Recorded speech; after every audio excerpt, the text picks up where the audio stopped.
नमस्कार साथियों, इस वीडियो में हम आरआरबी एनटीपीसी और ग्रुप डी दोनों प्रकार की परीक्षाओं से जुड़े हुए महत्वपूर्ण प्रश्न 30 यहाँ पे प्लस क्वेश्चन जो है लिए गए हैं, जो रेलवे के नए पैटर्न पर आधारित प्रश्न हैं। और ये जो है मॉक टेस्ट का 6 नंबर वीडियो है, इसके पहले की वीडियो अपलोड कर दिए गए हैं। अगर आप नहीं देखे हैं तो आपको प्ले लिस्ट मिल जाएगा हमारे चैनल पर या डिस्क्रिप्शन में, उस पर आप विजिट करके सभी जो है मॉक टेस्ट दे सकते हैं। और ये वीडियो डेली रात 8 बजे आती है, तो अगर आप रेगुलर इसका नोटिफिकेशन पाना चाहते हैं तो चैनल को जरूर सब्सक्राइब कर लीजिएगा और कंप्लीट जो है मॉक टेस्ट जरूर दीजिएगा कि आप 30 प्लस क्वेश्चन में से कितने प्रश्न सही कर पा रहे हैं। देखिए, पहला क्वेश्चन है कि चीनी जो यात्री था, यहाँ पे छात्री नहीं होगा, यात्री क्या होगा, चीनी यात्री होगा। और चीनी यात्री जो है इतसिंह की बात हो रही है, डैश में 3 वर्ष ठहर कर संस्कृत सीखा था। तो कहां पर जो है 3 वर्ष तक वो रुकता है और संस्कृत का अध्ययन करता है, बताने का प्रयास करिएगा। ताम्रलिप्ति है, नालंदा है, पाटलिपुत्र या बोधगया। तो ऑप्शन नंबर ए हो जाएगा। ताम्रलिप्ति में जो है रुकता है ये 3 वर्ष तक और ये संस्कृत जो है यहाँ पर सीखता है। तो ऑप्शन ए जितने भी लोग कर रहे हैं उनका राइट हो जाएगा।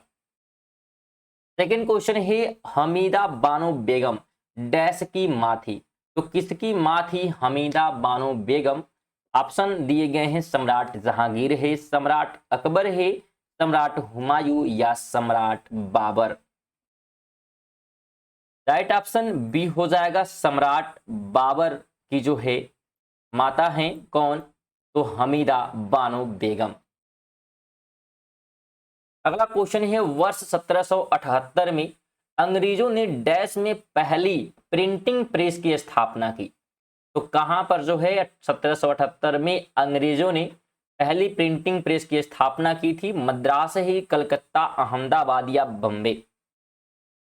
राइट ऑप्शन बी हो जाएगा, कलकत्ता में जो है स्थापित किया गया था पहला प्रिंटिंग प्रेस। फोर्थ नंबर है, थीम आधारित करेंसी नोट के संबंध में नई नीति के अनुसार 200 के नोट पर छपा डैश भारत की सांस्कृतिक विरासत का प्रतीक है। बस आपको यह बताना है कि 200 के नोट पर किसका चित्र छपा होता है। ऑप्शन है लाल किला, आगरा का किला, ताजमहल या सांची का स्तूप। राइट की बात करें तो जितने भी लोग डी पर जा रहे हैं उनका बिल्कुल राइट हो जाएगा कि सांची का स्तूप जो है छपा होता ही 200 के नोट पर। स्टूडेंट बिल्कुल कंप्लीट मॉक टेस्ट दें इस प्रश्न क्वेश्चन का। अगर वीडियो आप छोड़ के जाते हैं तो बहुत सारे संभावित प्रश्न जो है आपके छूट जाएंगे। सभी प्रश्न जो है प्रैक्टिस सेट के बुक से जो है लिए जा रहे हैं, तो बहुत ही इंपॉर्टेंट हैं, संभावित हैं आपकी परीक्षा के लिए। 5 नंबर की बात करें तो यदि आप जाली ग्रैंड हवाई अड्डे पर उतरते हैं तो आप डैश में हैं, तो आप किस जगह हैं? इसका मतलब सिर्फ आपको यह बताना है कि जॉली ग्रैंट हवाई अड्डा कहां पर है। ऑप्शन है सिक्किम, उत्तराखंड, उत्तर प्रदेश या Himachal Pradesh. Right option B हो जाएगा, उत्तराखंड में आप होंगे अगर आप जाते हैं जॉली ग्रैंट हवाई अड्डे पर। 6 नंबर है, भारत में किस वर्ष खाद्य सुरक्षा और मानक अधिनियम पारित किया गया? बताने का प्रयास करिए कब जो है पारित किया गया था। तो ये पारित हुआ था 2006 में। ऑप्शन नंबर ए राइट हो जाएगा। 7 नंबर है, डैश का विकास 5000 बीसी से, बीसवी यहाँ पे जो है बीसी दिया हुआ है, बीसी से मालवा के दक्षिण की ओर एवं उत्तर की ओर गंगा घाटी के पूर्व तलहटी क्षेत्र में हुआ। तो किसका विकास हुआ था 5000 बीसी पहले? तो किसका हुआ था? तो सिंधु घाटी सभ्यता का विकास हुआ था। ऑप्शन नंबर यहाँ पे ए राइट हो जाएगा। 8 है, पृथ्वी द्वारा अवरुद्ध सूर्य की शक्ति लगभग डैश है। तो सूर्य की शक्ति की यहाँ पे बात की जा रही है, तो ऑप्शन सी हो जाएगा 1.8 गुणे 10 पे पावर 11 यहाँ पे होगा। 11 जो है क्या है, तो यहाँ पे है 11 पावर होगा 10 पे मेगावाट। ये जो क्या है शक्ति है इसका, तो पृथ्वी द्वारा अवरुद्ध सूर्य की। 9 है, भारत का कौन सा राज्य ज्वार का सबसे बड़ा उत्पादक है? ज्वार की बात की जा रही है। महाराष्ट्र है, आंध्र प्रदेश, तेलंगाना या उत्तर प्रदेश? राइट ऑप्शन क्या हो जाएगा? राइट की बात करते हैं तो ऑप्शन ए हो जाएगा, महाराष्ट्र जो है प्रथम स्थान पर है ज्वार के उत्पादन में। 3 नंबर है, निम्नलिखित में से किसने द विंग्स ऑफ फायर संकलित किया है? द विंग्स ऑफ फायर, तो ये जो है संकलित किया गया है एपीजे अब्दुल कलाम के माध्यम से। ऑप्शन नंबर सी राइट हो जाएगा। 11 है, साहित्य अकादमी मुख्यालय भारत के किस शहर में स्थित है? साहित्य अकादमी का मुख्यालय की बात हो रही है। ऑप्शन दिए गए हैं वाराणसी, नागपुर, नई दिल्ली या बेंगलुरु। ऑप्शन सी हो जाएगा, नई दिल्ली में जो है स्थित है साहित्य अकादमी का मुख्यालय। 12 है, एलोरा के मंदिरों का निर्माण डैश ने कराया था? तो बताने का प्रयास करिएगा कि एलोरा के मंदिरों का निर्माण किसने किया था? तो चेर शासकों ने, पांड्यों ने, चोल शासकों या राष्ट्रकूटों ने? ऑप्शन जितने भी लोग डी पर जा रहे हैं बिल्कुल राइट हो जाएगा, राष्ट्रकूटों द्वारा जो है इसका निर्माण किया गया था। 13 है, शेर शाह सूरी अथवा शेर खान का असली नाम क्या है? फरीद है, जमाल है, जलाउद्दीन है या अबुल फतह है? इसका जो असली नाम है फरीद है। क्या है? तो फरीद है। ऑप्शन ए राइट हो जाएगा। अगला क्वेश्चन है, भारतीय राष्ट्रीय कांग्रेस का गठन वर्ष डैश में किया गया था? तो भारतीय राष्ट्रीय कांग्रेस का गठन कब हुआ आपको बताना है। ऑप्शन है 1815, 1947, 1858 या 1853। राइट ऑप्शन ये हो जाएगा 1885 में जो है भारतीय राष्ट्रीय कांग्रेस का गठन किया गया था। 15 है, बुल और बियर शब्द डैश में उपयोग किए जाते हैं? तो किस में उपयोग किए जाते हैं बुल और बियर शब्द? ऑप्शन है ओवरड्राफ्ट, चुंगी कर, टोल टैक्स या शेयर बाजार। तो इसका यूज होता है कहां पर? तो शेयर बाजार में। ऑप्शन नंबर डी राइट हो जाएगा। इसलिए अगर आप चैनल पर नए हैं और रेगुलर इस वीडियो का नोटिफिकेशन पाना चाहते हैं तो चैनल को जरूर सब्सक्राइब करें अगर अभी तक आप सब्सक्राइब नहीं किए हैं तो, क्योंकि ये रेगुलर वीडियो जो है रात 8 बजे आने वाली है। और अगर आप इसका रिवीजन पीडीएफ प्राप्त करना चाहती हैं तो हमारे टेलीग्राम चैनल से जुड़ सकते हैं, जिसका लिंक आपको डिस्क्रिप्शन में मिल जाएगा। 16 नंबर क्वेश्चन बता सकते हैं अब आप इसका आंसर। पूछ रहा है कि निम्न में से कौन मां शहर साबरमती नदी के तट पर बसा हुआ है? यहाँ पे कौन सा शहर होगा? ठीक है, क्या होगा? तो कौन सा शहर की बात हो रही है, निम्न में से कौन सा शहर साबरमती नदी के तट पर बसा हुआ है? यहाँ पे सा होगा। ठीक है, कौन सा शहर? ऑप्शन है सूरत है, बड़ोदरा है, भावनगर है या अहमदाबाद। तो राइट ऑप्शन जितने भी लोग कर रहे हैं डी बिल्कुल राइट है, अहमदाबाद पर। 17 है, निम्नलिखित में से कौन सा भारत का पहला नगर पालिका निगम था? भारत का पहला नगर पालिका निगम की बात हो रही है। तो जो पहला था उसका नाम था मद्रास नगर निगम। क्या नाम है?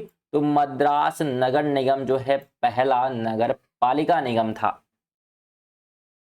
18 है, विश्व व्यापार संगठन का गठन डैश किया गया था? यहाँ पे डैश में होगा। ठीक है, या डैश के तहत? क्या पूछ रहा है? विश्व व्यापार संगठन का गठन डैश के तहत यहाँ पे होगा। तो ये जो पार्ट है ये वाला डैश के तहत जनवरी 1945 में किया गया, और ये जो है लास्ट में होगा ये वाला। ठीक है, टाइपिंग में थोड़ी सी यहाँ पे गलती हुई है। क्वेश्चन आपको फिर से बोल देते हैं कि विश्व व्यापार संगठन का गठन डैश के तहत 1 जनवरी 1995 को किया गया। तो किसके तहत किया गया था, बस ये आपको बताना है। तो ये किया गया था मराकेश समझौता के तहत। मराकेश समझौता के तहत जो है विश्व व्यापार संगठन का गठन किया गया था। अगला क्वेश्चन है बौद्ध धर्म की नींव डैश महान सच्चाइयों एवं डैश अंगिकीय पथ पर आधारित है। ये जो है किस पे, तो 4 जो है सच्चाइयों पर और 8 जो है अंगियों पर, अंगीय पथ पर क्या है ये आधारित है।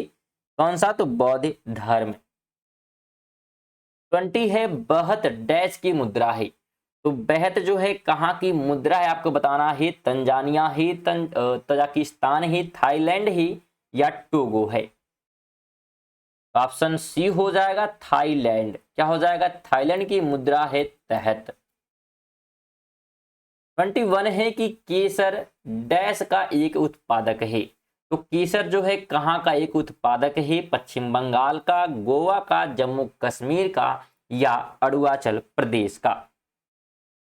ऑप्शन सी हो जाएगा जम्मू कश्मीर का एक उत्पादक है केसर। 22 बताने का प्रयास करिएगा आप सभी लोग जो है कमेंट बॉक्स में।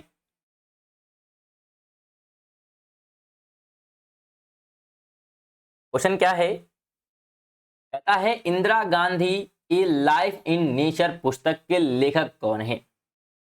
इंदिरा गांधी ए लाइफ इन नेचर किसने लिखा है, तो ये लिखा गया है जयराम रमेश के द्वारा। ऑप्शन नंबर सी राइट हो जाएगा। 23 है कि किस अवधि को भारतीय थिएटर के लिए पुनर्जागरण की अवधि के रूप में माना जाता है। उस अवधि की बात करते हैं तो 1765 से 75 की अवधि को ऑप्शन नंबर ए राइट हो जाएगा। 24 की बात करें तो रॉकेट किस सिद्धांत पर कार्य करता है। बताने का प्रयास करिएगा कि रॉकेट जो है किस सिद्धांत पर कार्य करता है। तो रॉकेट ध्यान रखिएगा कार्य करता है न्यूटन के तृतीय नियम पर।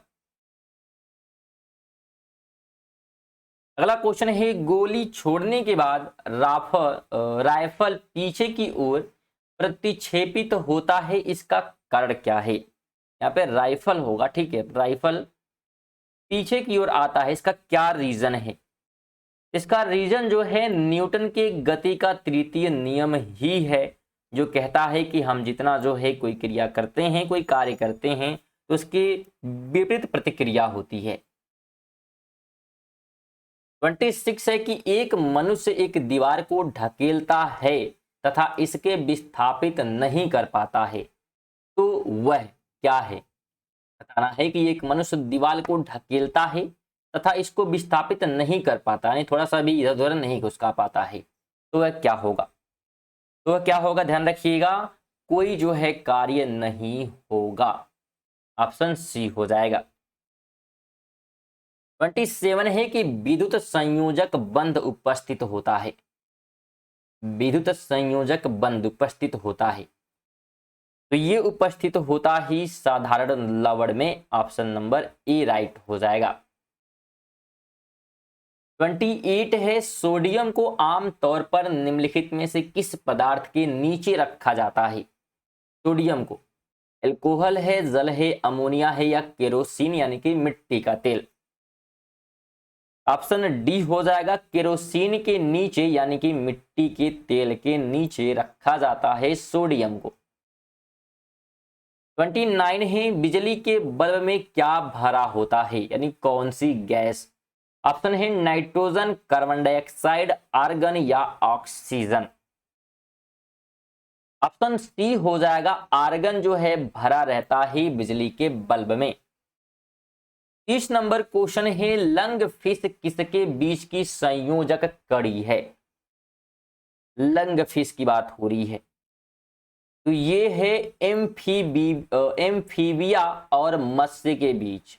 ऑप्शन ए राइट हो जाएगा। 31 है डायनासोर कितने वर्षों से विलुप्त हैं। डायनासोर कितने वर्षों से विलुप्त हैं बताना है। तो ये जो है विलुप्त हैं लगभग 65 मिलियन वर्ष से। ऑप्शन बी राइट हो जाएगा।